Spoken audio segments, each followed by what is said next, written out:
There's one thing everyone fears: the silence of the late night. When the world is asleep and all that remains is the sound of the wind and your own heartbeat. But for some people, that night wasn't just silence. It was the beginning of a real nightmare. These are true horror stories about people who were completely alone at night. Each story unfolds under the weight of darkness when there's no one left to call for help. Brace yourself, because sometimes the scariest thing isn't a ghost, but the human standing just outside your door. There's a reason I never ignore my gut as a journalist. My job revolves around reading people, picking up on the things they don't say, the way someone hesitates before answering a question, how their eyes flicker when they lie. It's an instinct I've honed over the years, one that's helped me more times than I can count. And that night at the rooftop bar in Miami, that instinct was screaming with a sudden sharp intensity. I had been seeing this guy Adam for a couple of weeks, smart, funny, a little too into his stock portfolio, but overall a good guy. We met up at Horizon, one of those swanky rooftop bars with overpriced cocktails and a perfect view of the Miami skyline glimmering under the warm, humid night. The kind of place where everyone pretends to be someone they're not. The moment we sat down at the bar, I noticed him, the bartender, tall, early 30s, a little too clean cut for my taste. He had that look, someone who knew he was attractive, someone used to getting attention in a subtly predatory, confident way. At first, I chalked it up to him just being good at his job. He greeted us with the kind of charm bartenders are supposed to have, sliding over a couple of menus with a practiced smile. But then, his attention lingered. Not on Adam, on me. "You two celebrating something special?" he asked, pouring water into 2 glasses. I shook my head. "Just a casual night out." He smiled first rounds on. Me then, I laughed politely, but something about the way he said it felt off, like a quiet warning humming beneath everything, like it wasn't just a standard flirty bartender move. Adam, oblivious, raised his glass in appreciation. "Appreciate it, man." We ordered, and the drinks came fast. He kept checking in, asking how I liked my cocktail, only looking at me. Even when Adam answered, his eyes stayed locked on mine. I tried to brush it off, but every time I looked his way, he was already looking, not in an oops caught staring kind of way, in a measuring, calculating way. That's when I started getting uncomfortable. "Do you know him?" Adam asked at one point, lowering his voice. I shook my head no, but he's definitely acting like he knows me. Adam looked at the bartender, who was pretending to wipe down a glass while clearly eavesdropping in a deliberately suspicious and unnerving manner. Weird. "Maybe he thinks he recognizes you from somewhere." "Yeah," I murmured. "Or maybe he's just a creep." Adam laughed. I didn't. We finished our drinks and moved to a small table near the edge of the rooftop, hoping to put some distance between us and the bar from that invasive bartender. I expected that to be the end of it, but when our next round came, guess who delivered them? Not the server. "The bartender didn't want you to wait too long," he said smoothly. Setting the glasses down, his fingers brushed against mine just a little too long. As he placed my drink in front of me, I withdrew my hand. "Thanks," he smiled. "Anything for you." Then he walked away, and I felt Adam stiffen next to me. "Okay, that was weird." "Yeah," I murmured, "but let's not make a scene. We'll finish our drinks and go." But I barely touched mine after that. Every few minutes, I'd look toward the bar, and every damn time he was looking, smirking, like he knew something I didn't. In a chillingly calculating and unnerving way, we left soon after. Stepping out into the humid Miami night, the streets were still packed with people moving from bar to bar. I took a deep breath and pushed the tension aside. "Let's grab an Uber," Adam suggested, pulling out his phone. We walked a couple of blocks to where it was less crowded, stopping in front of a boutique with large glass windows. As Adam fiddled with the app, I turned slightly, just enough to catch the reflection. In the glass, the bartender a block away, secretly following us like a silent predator. I grabbed Adam's arm. We're not alone. He looked up from his phone. What? I tilted my head toward the glass behind us. Don't turn around, too. Fast, Adam adjusted his watch, using the movement as an excuse, used to look back. His whole posture shifted. Okay, let's duck into that convenience store, see if he keeps following. We walked briskly into a 24-hour mart, stepping into the cool blast of AC. The store was nearly empty, just a bored-looking cashier behind the counter. I busied myself in the snack aisle while Adam pretended to look at the drink fridge. A minute passed, then 2. He's gone. Adam whispered, I didn't let myself relax yet. Let's wait a little longer. 5 more. Suspenseful minutes. Still nothing. Maybe he had just been going the same way as us. Maybe I had overreacted. Then we stepped back. Outside, and he was right there, standing just a few feet away, pretending to check his phone. But he wasn't scrolling, wasn't typing, just waiting. My pulse spiked, my chest pounding as fear surged. Adam? Yeah, he murmured. I see him. We didn't talk, didn't hesitate. Adam book the Uber, and we walked fast toward the main street, merging into the flow of people. The bartender didn't follow, but I felt his piercing gaze, following every anxious step on my back. Whole way. When the car pulled up, we practically threw ourselves inside. I didn't look out the window, didn't want to see if he was still standing there. We got to my place, locked the doors, and double-checked the windows. I told myself it was over, but I knew it wasn't. The next morning, I woke up to a text from an unknown number with a chilling message that made my pulse race. Why you leave so soon? My stomach flipped. I stared at the screen, my fingers going cold. I clicked on the number. No name, no previous messages. How did he get my number? I blocked it immediately, but I spent the rest of the day staring out my window, and that night, I slept with a knife under my pillow, feeling tense and alert every single moment. I never went back to Horizon, never saw that bartender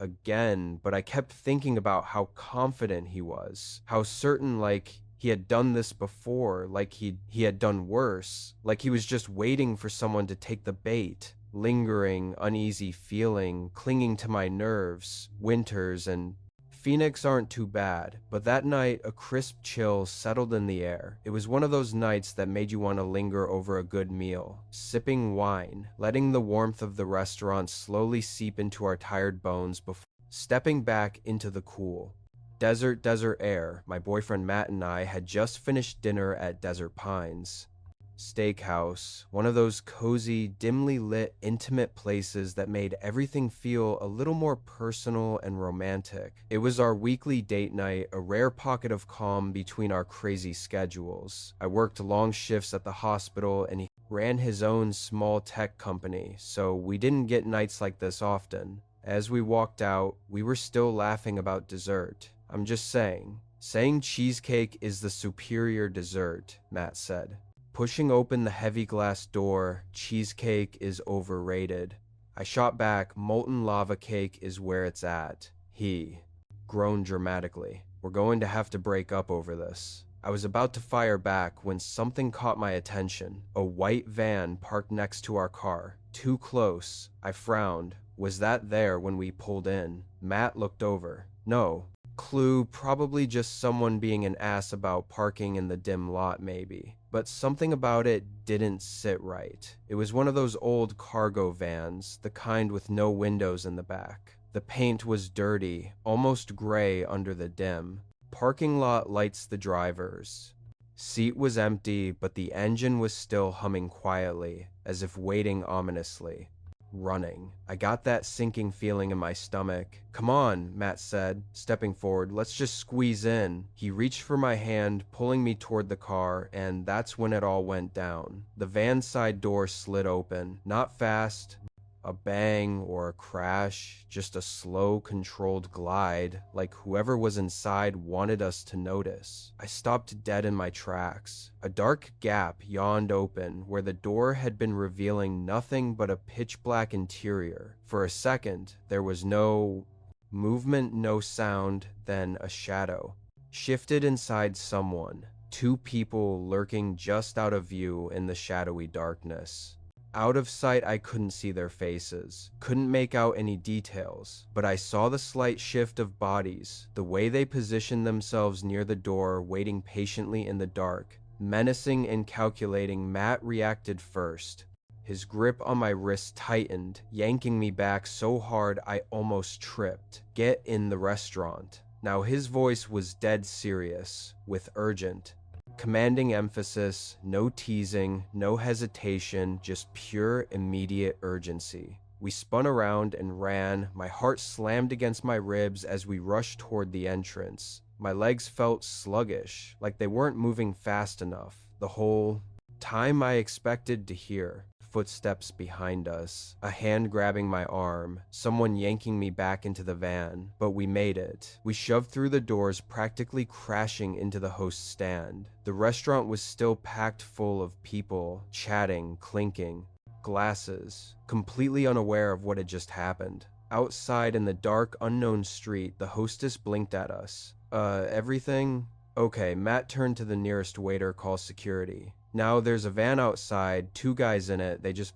tried to. He ran a hand through his hair and blew out a deep breath. Relieved, but tense in the moment. Just get someone out there. The waiter nodded, already pulling out his phone. A few other employees moved toward the windows, peering out into the parking lot. But security wasn't quick enough by the time they got there. The van was history. We waited, sat in a booth near X and Stuck's, the entrance, trying to wrap our heads around what just happened.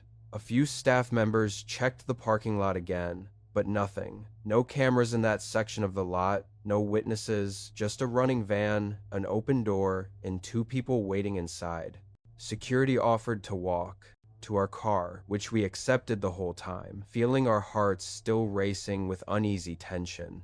I kept checking over my shoulder, convinced that van was lurking somewhere, headlights ready to flick on, but there was nothing, just an empty parking lot, and the unsettling knowledge that something almost happened that night. I maybe got like an hour of sleep, if that. I kept replaying the moment in my head, the open door, the figures inside. What if we had gotten a little closer? What if Matt hadn't pulled me back the next day? I searched online, trying to find anything similar.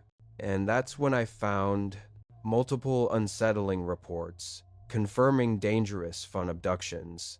Abduction attempts in Phoenix, people approached in parking lots. Vans parked just a little too close. The part that really got me, most of the time the victims were women alone at night. Women alone. That realization knocked the air out of me. If I had been alone that night, would I have let my guard down? Would I have walked closer, just assuming it was some careless driver? Would I have made it back inside? I never parked near vans anymore. Never. I don't care if it makes me paranoid. I don't care if it means I have to park at the far end of the lot if I see a van without windows parked too close to my car. I don't go near it. And if you're reading this, maybe you shouldn't either, because sometimes the door opens before you even realize you're in danger, and sometimes you don't get the chance to run my girlfriend. Maria and I had spent the evening at a bar downtown celebrating her friend's birthday. It was one of those nights where you don't check the time, just drink, laugh, and live in the moment under the hot,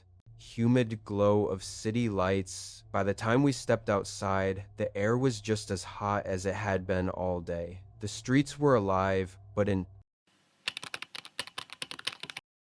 that weird in-between state where the nightlife was winding down, but the morning crowd hadn't taken over yet. We weren't wasted, but we'd had enough drinks to know driving was out of the question. So like any responsible couple, we called for a rideshare. Maria leaned against me, scrolling through her phone while I kept an eye on the app. Our ride, a black Honda Accord, was exactly the same make and model as expected. 3 minutes away. That's when a car, exact make and model we were waiting for, pulled up to the curb. The license plate looked suspiciously close enough to be confusing at first glance.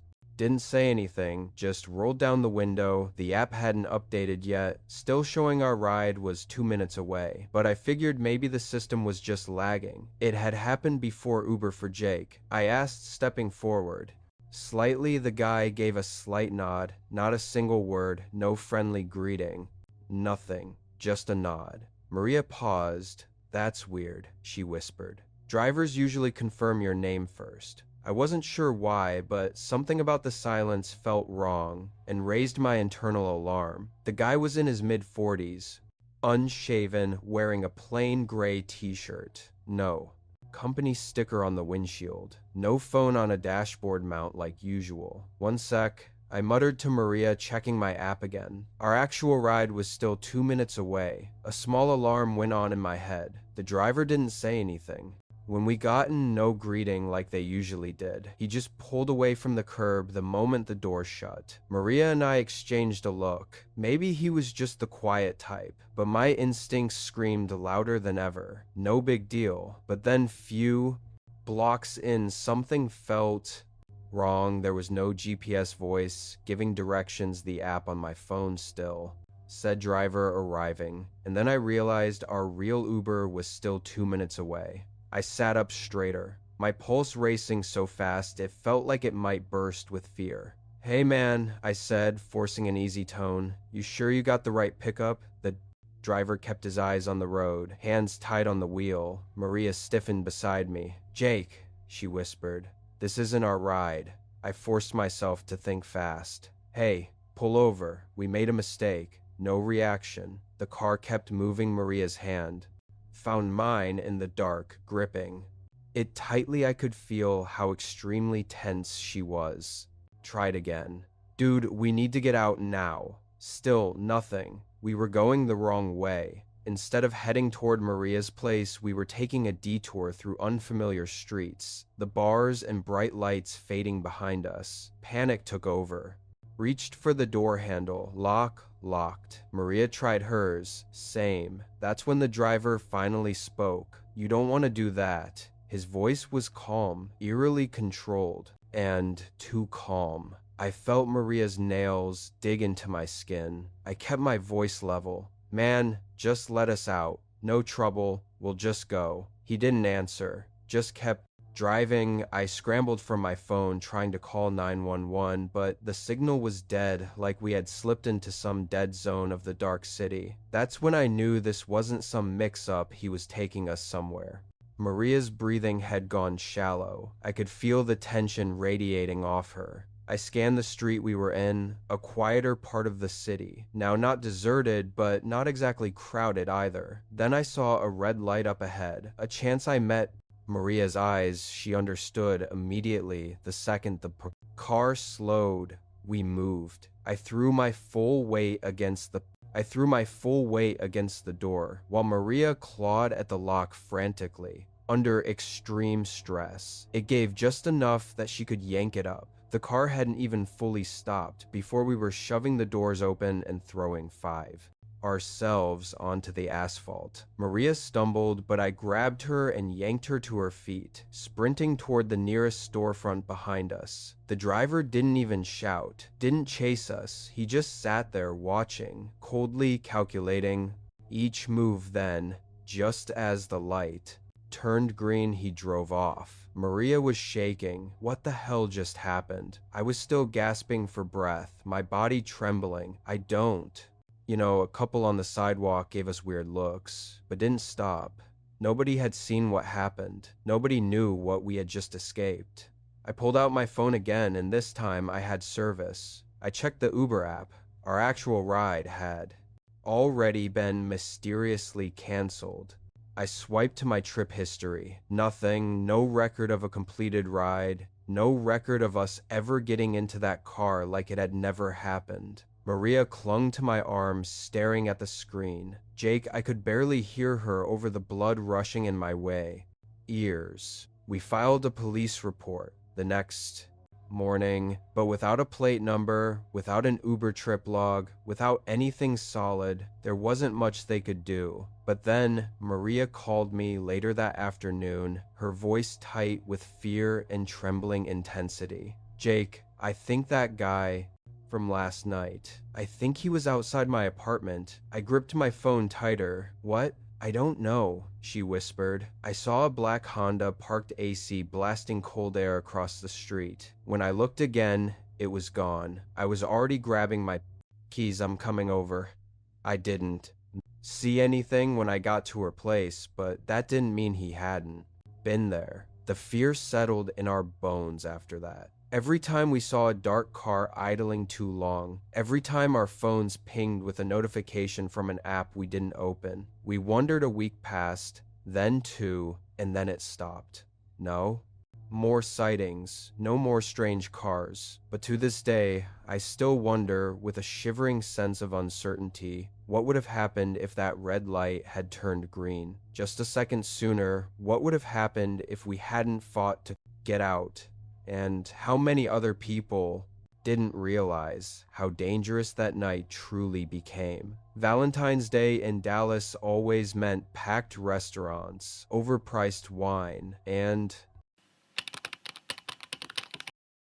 couples forcing themselves to be romantic. I wasn't a huge fan of the holiday, but I had been dating Ethan for a year, and he wanted to do something nice and memorable for us. He made reservations at an upscale restaurant downtown that people raved about. It was the kind of place with smooth jazz and candles flickering on every table, creating a truly intimate and warm setting. Classy but cozy. I had to admit, I was impressed. We ordered wine, laughed over appetizers, and for once the whole Valentine's thing didn't seem so bad. Then halfway through the meal, I excused myself to use the restroom. From that moment on, things only got worse. The hallway leading to the restrooms was narrow and quiet away from the noise of the main dining room. Room-muted sconces lined the walls, casting a soft flickering glow, enhancing eerie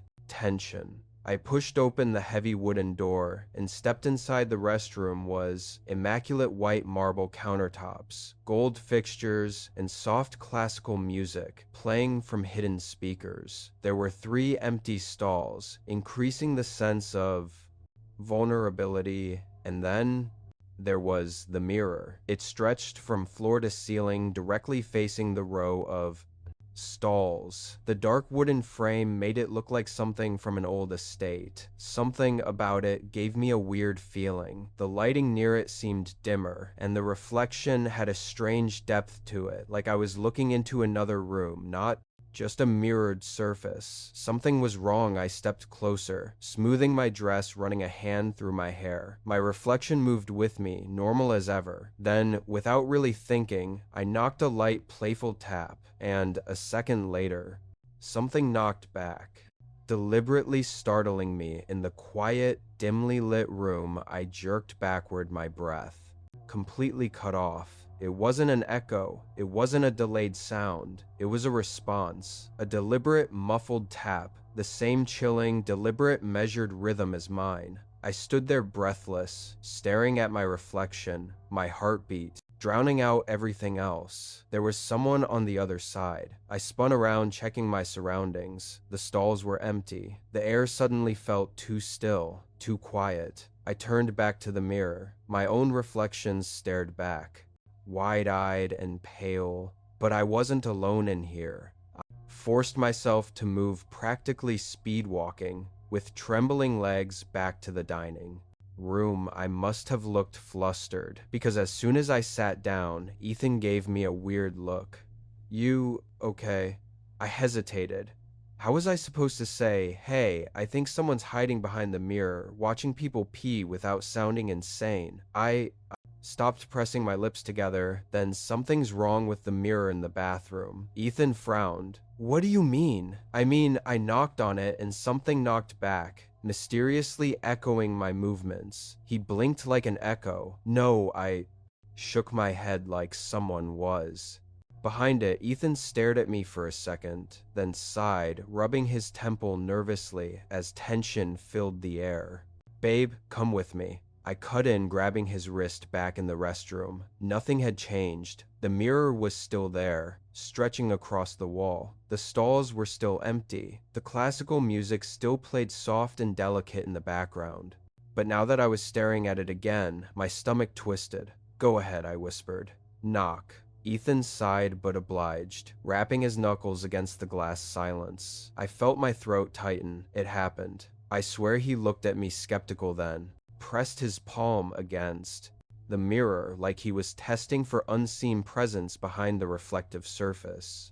Movement, it's solid. I bit my lip. I knew what I had heard. Whoever was back there, they weren't knocking anymore. I grabbed a passing waitress, quickly explaining what had happened. She gave me a strange look but nodded, disappearing to get the manager. A few minutes later, an older man with silver-rimmed glasses arrived, his expression polite but annoyed. "I assure you, ma'am, there's nothing behind the mirror." I crossed my arms, then check. He hesitated, but after a moment he sighed and walked to the far corner of the room, unlocking a small, nearly hidden, narrow old wooden doorway.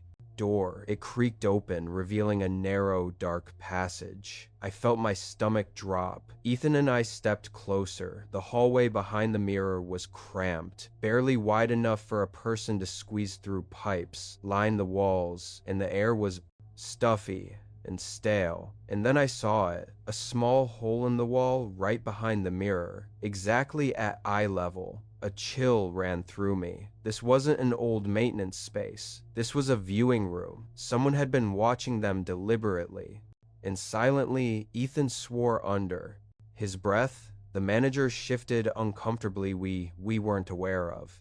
The building is old. It must have been part of the original structure. You've got to be kidding me." I turned to him, my voice sharp. "Do you have cameras?" "Not in the restrooms. Of course not. But someone had been in here, had been watching, and I had caught them mid-peep by morning. I needed answers. I called Bellamy, pretending to be a reporter, writing about restaurant design, trends to uncover hidden secrets. I asked about their bathroom mirrors. The hostess hesitated. Then, in an almost embarrassed tone, she told me the restaurant had undergone renovations years ago, but still kept those suspicious mirrors.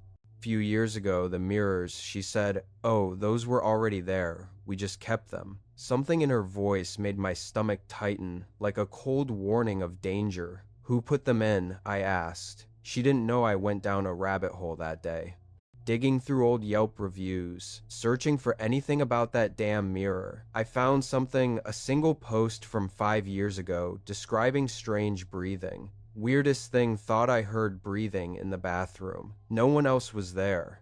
Kind of freaked me out. The username was just a string of letters. The account had no profile picture, no other reviews. But something about it made my skin crawl. I didn't go back to Bellamy, and I don't trust restaurant mirrors anymore. Because some of them aren't just mirrors. Some of them are windows, and some of them have someone secretly watching from the other side. If these stories made you rethink your next date night, hit that like button and share this with someone who needs a strong reminder to stay aware at all times. Don't forget to subscribe and turn on notifications so you never miss another terrifying tale. Ever had a date night take a dark turn? Drop your story in the Fortin reviews. But something about it made my skin crawl. I didn't go back to Bellamy, and I don't trust restaurant mirrors anymore. Because some of them aren't just mirrors. Some of them are windows, and some of them have someone secretly watching from the other side. Thank you for watching and supporting the channel. If you'd like to share your own story to be featured in an upcoming video, please email me at nighthorrorstoriesus@gmail.com. Every story has the power to touch someone's heart, and who knows, maybe your story will be the next one told. Send it in today, and let's share unforgettable moments together.